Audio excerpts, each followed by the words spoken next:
The reason I chose Lucca in the first place, not only was it a lovely city that we kept coming back to, but it was in 1990 when I was holidaying in Sicily. Italy was mad with the World Cup, and Pavarotti was the voice of the introduction for the BBC, and it played Nessun Dorma constantly every time you switched the television on. And it was such a beautiful tune, beautiful aria, sung by this man, Luciano Pavarotti, that I needed to know more about it. And I found out it was by Puccini. The more I knew about Puccini, the more operas I started to listen to, the more I liked it. And that's really why I've ended up in Lucca. Lucca is a bit of a hidden gem in Tuscany. Everyone obviously flies into Pisa or Florence. You've got to, once in your life, look at the Leaning Tower of Pisa, and once in your life you've got to go to Florence. But in between the two, there are towns like Pistoia and Prato and Lucca, famous for two things. Its walls. There's been 4 walls in Lucca, starting from the Roman times to medieval period, and last when it was started in 1513, what we now see as they call the Renaissance walls, which stretch for nearly 4.5 kilometres, completely encircling the Lucca.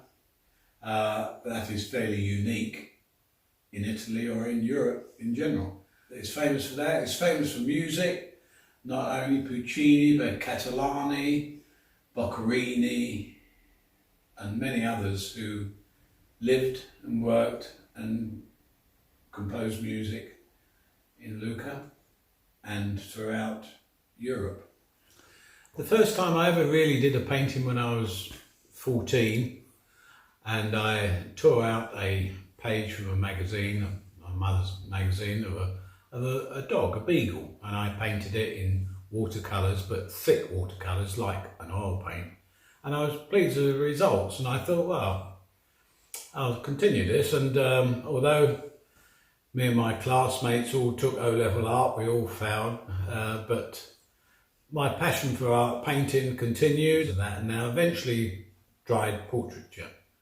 But since then, since having moved to Lucca and looked at a lot of the black and white photographs of Puccini on all the stands and in the shops, I thought I'd give that a go. And so I've enjoyed doing a series of, now a dozen portraits of Puccini, mostly in black and white, some with a little bit of colour. It's just been an absolute privilege to me to be able to show my paintings and hanging them in friendly bars and cafes around Lucca, which given me a great deal of pleasure. It's the kind of style that I like to do. It literally is oil on canvas, black and white, to get the shades of grey and the darkness and the highlights. That's what interests me, like that one. Or one down here, which is from a sepia print, so I tried to introduce a bit of brown colour, not to create it looking like a sepia photograph, but just to add a bit more interest.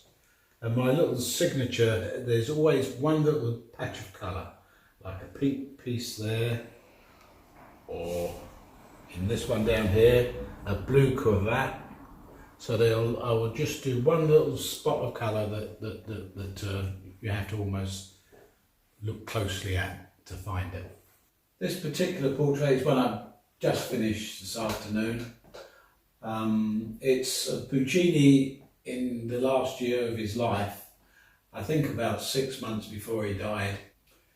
There's a certain, in his look, there's a certain feeling that he knows he's got cancer, he knows he's not got long to live, and there's a sort of a slight sadness in his eyes which I tried to capture. When I was my last job at Gresham College, I did a BA with the Open University in art history and humanities, and went on to do an MA at Birthtown College at London University, and the subject was London studies, particularly the city of London. And when I moved to Lucca, I felt I really wanted to write something, so I thought of the idea that I knew quite a lot about the city of London and the Mercer's Company, who were silk merchants originally. People like Dick Whittington were all mercers and silk merchants and money lenders, and the Gresham family. And when I got to Lucca, I realised that Lucca was the end of the Silk Road that stretched all the way from China, and that's what Lucca made during the 11th and 12th centuries. Lucca made its great wealth and fortune on the silk trade, and that encouraged me to write about the links between the city of London and the city of Lucca. Lucchese bankers were prominent in lending the English crown money for all sorts of wars and armaments. The Gresham family were great importers of tapestries for people like Henry VIII and Cardinal Wolsey. All would have known Lucca not only as a religious and devout city, but as a city of great wealth and producing great silks and tapestries. So as well as painting in Lucca and writing a book, with the help of my son, I've also created a website called Lucca Curated.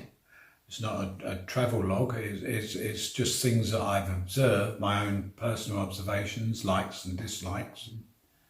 With that, you can get to understand Lucca as a city that, when you pass through it, it may not impress you immediately, but it's a place where if you dwell, then it starts to get you more interested and it kind of grabs you in the end.